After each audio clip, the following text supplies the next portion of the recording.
네, 오늘 우리 사도행전 12장 5절부터 12절 말씀 우리 함께 읽도록 하겠습니다.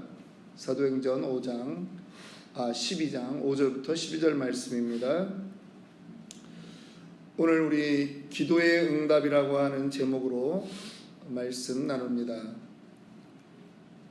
신앙생활에는 두 가지 축이 있습니다. 그것은 바로 말씀과 기도입니다. 이것은 서로 분리된 것이 아닙니다. 말씀 가운데는 수많은 믿음의 사람들의 승리 이야기가 기록되어 있습니다. 또 말씀에는 승리를 주시겠다라고 약속하시는 하나님의 약속이 기록되어 있습니다. 하나님의 그 약속을 붙들고 믿은 사람들은 모두 기도의 사람들이었습니다. 말씀과 기도는 결코 분리될 수 없는 것입니다. 기도의 사람들의 인생 가운데 어려움이 없는 길을 간 사람은 아무도 없었습니다. 그들에게도 어려움은 찾아왔습니다. 오늘을 살아가는 우리와 동일하다라고 하는 것입니다. 우리 역시 마찬가지입니다. 형통의 길을 찾아가는 것이 아닙니다.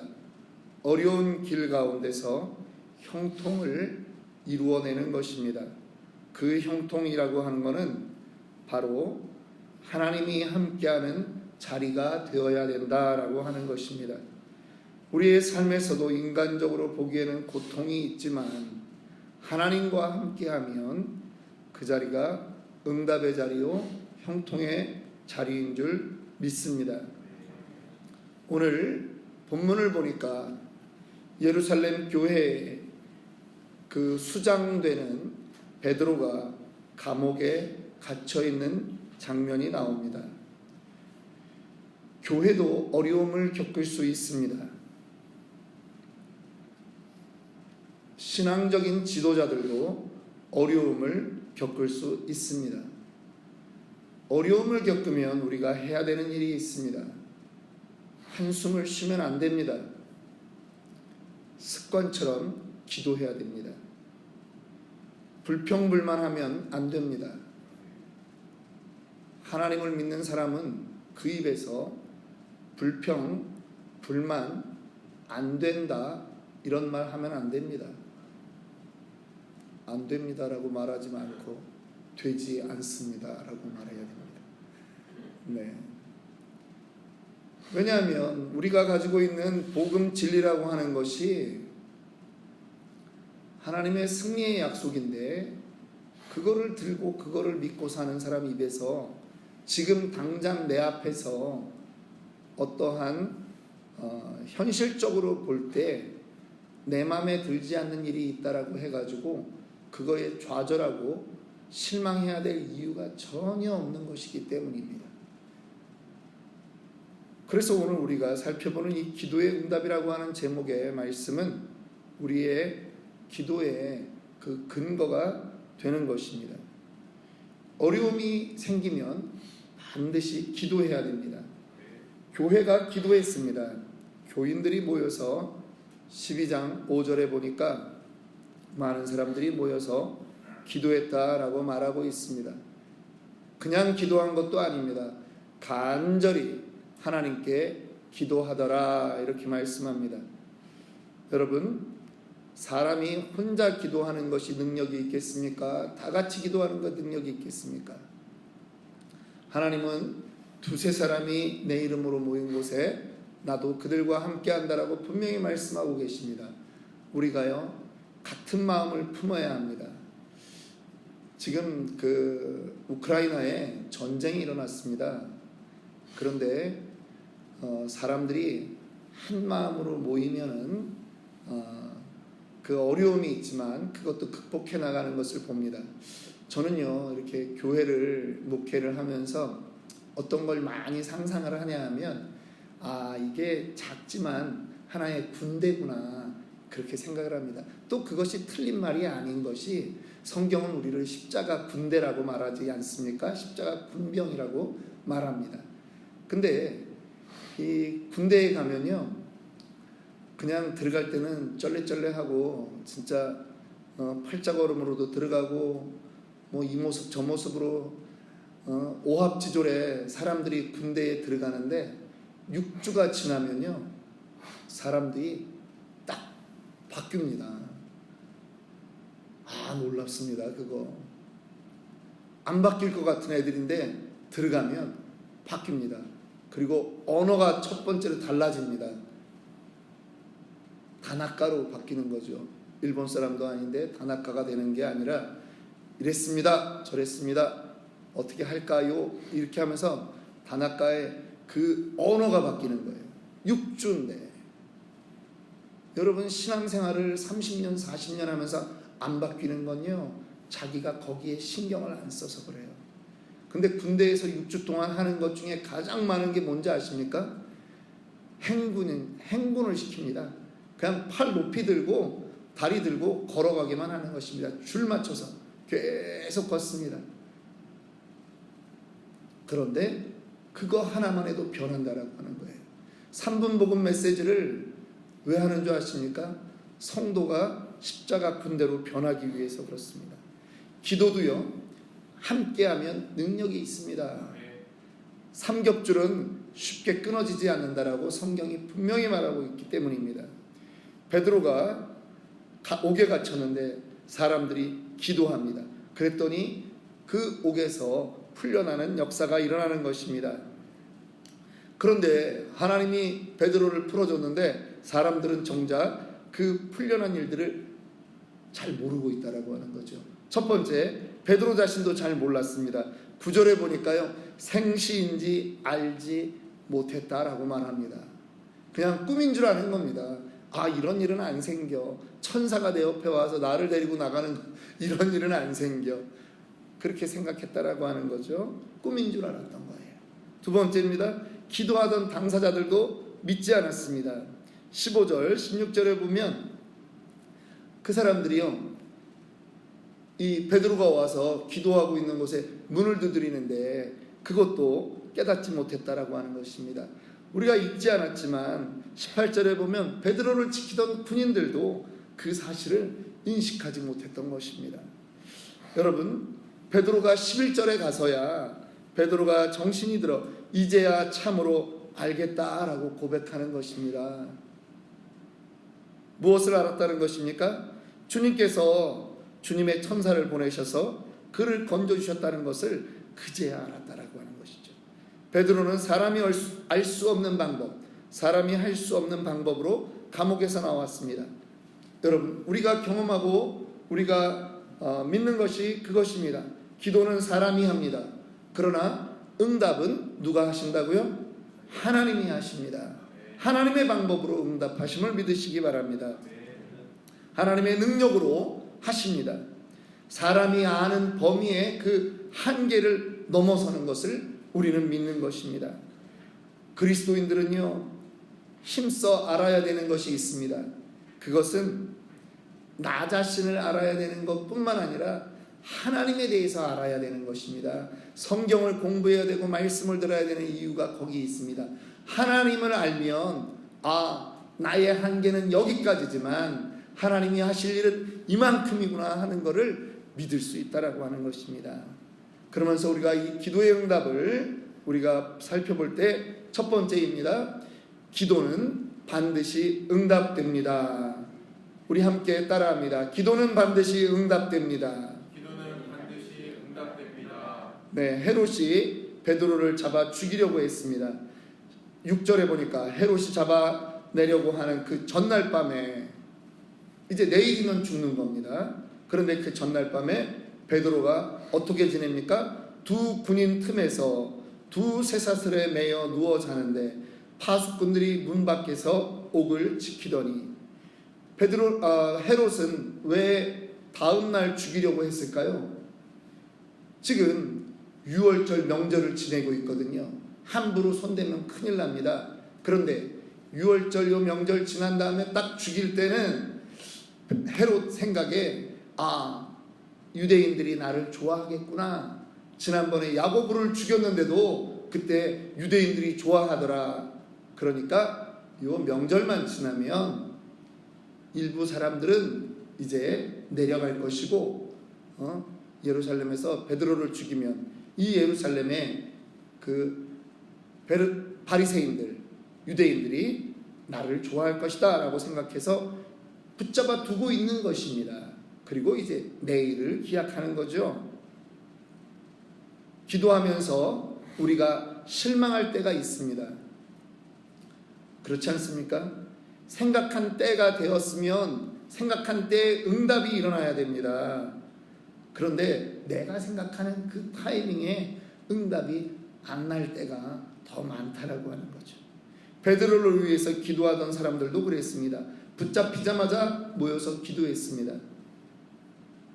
그런데 하루를 기도하고 이틀째 기도하고 3일째 기도하는데도 풀려난다는 소식이 없는 겁니다. 아, 이제 죽었구나. 지난번엔 야고보 사도가 죽더니 이번에는 우리 기둥 같은 베드로 사도가 죽는구나. 그렇게 생각하는 것이지. 우리 생각에 여러분 늦다 싶을 때가 하나님의 때가 다가오는 것인 줄 믿으셔야 됩니다. 하나님은 우리 생각대로 하지 않을 때가 참 많습니다. 그래서 때로는 하나님이 야속하기도 합니다. 저도 그렇습니다. 그런데 중요한 것이 있습니다. 사람의 때가 아니라 하나님의 때에 일하신다라고 하는 것입니다. 성도들이 베드로를 위해서 얼마나 간절히 기도했겠습니까? 그런데 석방이 되려면 아직도 멀었다라고 하는 것입니다. 내일 사형 집행될 때 베드로는 꼼짝없이 죽겠다라고 생각했습니다. 그런데 그때가 바로 하나님이 역사하는 때라고 하는 것입니다. 다니엘이 기도하면서요, 기도하면 사자굴에 들어간다라고 하는 사실을 들었습니다. 그럼에도 그는 기도했습니다. 그러면 하나님이 살려주셔야 되는 거 아닙니까? 얼마나 착한 사람입니까? 얼마나 심지가 고든 사람입니까? 그런데 붙들려 갑니다. 붙들려 갔으면 사자굴에는 안 들어가야 되지 않습니까? 그런데 붙들려 가서 사자굴에 들어갑니다.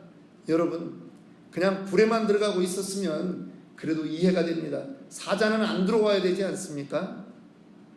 그런데 그 자리에 사자가 들어오는 겁니다. 희망이 없죠? 그런데 바로 그 타이밍에 하나님의 천사가 사자의 입을 붙들어 막아 주시는 것입니다. 모든 희망이 사라진 것 같지만 하나님께서 하시고자 하면 사자굴의 그 장소가 천사가 임재한 굴이 될 수 있는 것입니다. 우리도 주님의 음성을 듣게 해달라고 기도한다고 해서 쉽게 음성 들을 수 있는 것이 아닙니다. 시간이 많이 지나고 나서야 음성이 들릴 때가 있습니다.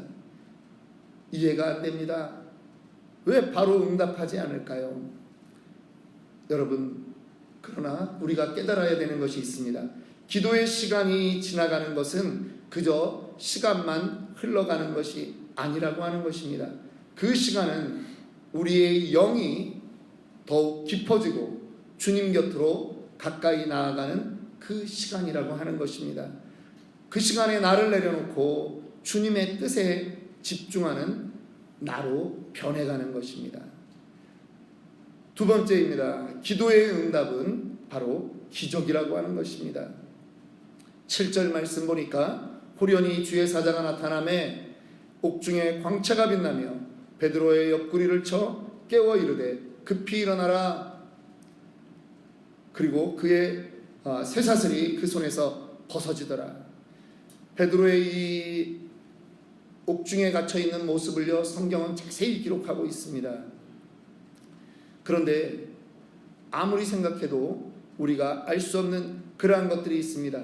베드로가 자기 혼자만 묶여있는 것이 아닙니다. 두 군인과 함께 묶여 있습니다. 또 문 밖에는 파수꾼들이 지키는 그런 상황입니다. 그런데 쇠사슬이 저절로 풀렸습니다. 쇠문이, 철문들이 저절로 열렸습니다. 사람의 능력으로는 불가능한 것입니다. 그러나 하나님이 하시면 불가능이란 없습니다. 된다를 외쳐야 되는 이유가 거기 있습니다. 우리는 그 방법을 알지 못합니다. 그런데 믿으면 되더라고요. 작년 7월 1일 날 저희 집이 이 친호로 이사를 왔습니다. 근데요, 그 1년 전에 무슨 일이 있었냐면 큰딸이 이제 한국에서 이쪽으로 유학을 왔습니다. 함께 살기로 했습니다. 8월 말에 들어왔는데요. 조그만 아파트에 정말 목회 개척을 하면서도 우리 성도들을 한 번도 저희 집 아파트에 불러보지는 못했습니다. 책은 그냥 거실에 책꽂이 4-5개로 꽉 차 있죠. 소파 옆에 있죠. 뭐 남들이 갖다 놓은 물건 있죠. 테이블 있죠. 이거 뭐 집이 정말 난장판입니다. 브레어에서 여기까지 새벽 예배 드리러 오면요 20분이 넘게 걸립니다. 개척 초창기에는 그렇게도 했습니다. 그런데 코로나가 생겼습니다. 어떻게 하지를 못하는 것입니다. 그런데 한국에서 온 딸이 우리 친호로 이사 가자는 것입니다. 그래, 교회 가까운 곳으로 가야 되겠다. 경제적인 형편이 어떠하든 간에 우리가 가야 되겠다. 네가 기도해라. 아빠는 그렇게 믿음이 크지 못하다. 그랬더니 근데 친호가요, 여러분, 이 아파트가 별로 없습니다. 단독주택들은 많이 있는데 단독주택들 가격도 많이 올랐습니다. 그런데 아파트가 여기 별로 없어요. 그런데 어쨌든 가기로 하고 6월 말까지 하나님이 보내주시기로 하고 기도하는 겁니다. 근데 길이 안 보입니다. 참 기도는 하는데요, 길이 안 보이더라고요. 근데 어느 날 집을 사게 되었습니다. 그리고 교회에서 딱 5분 거리에 집을 사게 되고 6월 말일 날 이사를 해야 되는데 운송회사가 그날 일정이 꽉 찼다고 해서 7월 1일 날 이사를 하게 되었습니다. 그냥 일이 되어지는 것만 봐도 은혜가 되는 겁니다. 내가 한 것이 없는 것이죠. 하나님이 응답해 나가는 것입니다. 그것을 보니까 그냥 저절로 감사가 나오게 되는 것입니다. 기도 자체가 기적의 그 응답을 이루어냈다라고 하는 것입니다. 세 번째입니다. 기도 응답은 영적으로 임합니다 라고 하는 것입니다.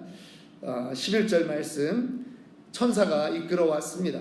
이에 베드로가 정신이 들어 이르되 내가 이제야 참으로 주께서 그의 천사를 보내어 나를 헤롯의 손과 유대 백성의 모든 기대에서 벗어나게 하신 줄 알겠노라 하여. 베드로를 감옥에서 건져낸 것이 천사였습니다. 주님의 천사가 갑자기 나타났고 그 천사가 길을 안내하고 베드로는 그 천사를 따라갑니다. 베드로에게 천사는 알 수 없는 존재였습니다. 여러분, 다니엘의 세 친구를 우리는 압니다. 사드락과 메삭과 아벳느고가 풀무불 속에 들어갔습니다. 그런데 그를 살린 것도 천사였습니다. 다니엘이 사자굴 속에 들어갔습니다. 그를 지킨 것도 천사였습니다. 예수님께서 40일 동안 금식을 마치고 시험을 이기신 다음에 주님께 와서 수종든 존재도 천사였습니다. 기도 응답은요, 우리가 알지 못하는 그러한 영적인 능력으로 임하는 경우가 많다라고 하는 것입니다. 사람이 알 수 없는 그 힘이 기도에 응답하는 것입니다. 믿음은 지식으로 하는 것이 아니라 영으로 역사하는 것입니다. 아름다운 음악이 있습니다. 그거를 악보로 보면서 만족이 되시겠습니까? 아닙니다. 연주하는 소리를 듣는 것으로 우리는 만족하게 되는 것입니다. 보이지 않습니다. 소리는 보이지 않습니다. 그런데 아무도 악보를 보고 은혜 받았다라고 하지 않습니다. 연주를 듣고 보이지 않는 소리를 듣고 우리는 감동을 받는 것입니다.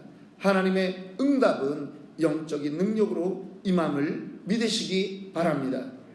오늘 함께 기도하실 때 특별히 이제 오늘 대한민국을 위해서 기도합니다. 대통령 선거가 이제 날이 밝으면 한국에서 진행이 됩니다. 3월 9일 진행되는 이 대통령 선거, 우리나라와 민족이 정말 하나님 앞에 다시 서는 그러한 계기가 되게 하옵소서. 특별히 지금 이제 이 사전선거니 뭐니 이런 문제로 인해서 또 선거가 끝나고 나도 대한민국이 혼란스러울 그러한 여지가 너무나도 많습니다. 그런데 하나님께서 붙들어 주옵소서. 우리 교회가 분리되지 아니하고 교회가 이 나라를 위해서 끝까지 분열하지 않고 기도하는 마지막 보루가 되게 하여 주옵소서. 이렇게 기도합시다. 또 우리 교회를 위해서 기도하실 때는 지금까지 인도하신 그 하나님이 올 한 해도 양적이고 질적인 부흥을 주시옵소서. 특별히 우리 교회에 방황하는 영혼들을 보내주시고 함께 섬길 일꾼들을 보내주옵소서. 기적을 경험하는 교회 되게 하여 주옵소서. 우리 그렇게 기도합시다. 또한 우리 함께 기도한 우리 공동체를 섬기는 가정들을 위해서 기도할 텐데요. 오늘 두 가정 놓고 기도합니다. 안민희 성도님 가정을 위해서 기도합시다. 박노엘 선생님과 우리 보현이, 다현이 우리 두 아들을 위해서 하나님께 기도하고요. 이 자녀들이 하나님 손에 붙들리기를 원합니다. 하나님 예수의 복음이 그들 마음 가운데 있기를 원합니다. 우리 이렇게 기도합시다. 또 우리 김영찬, 김경옥 집사님 가정 위해서 기도합니다. 아들 김일라이를 위해서 기도해 주시고 믿음으로 우뚝 서는 가정 되게 하여 주옵소서. 우리 주여 칠창하고 기도하겠습니다.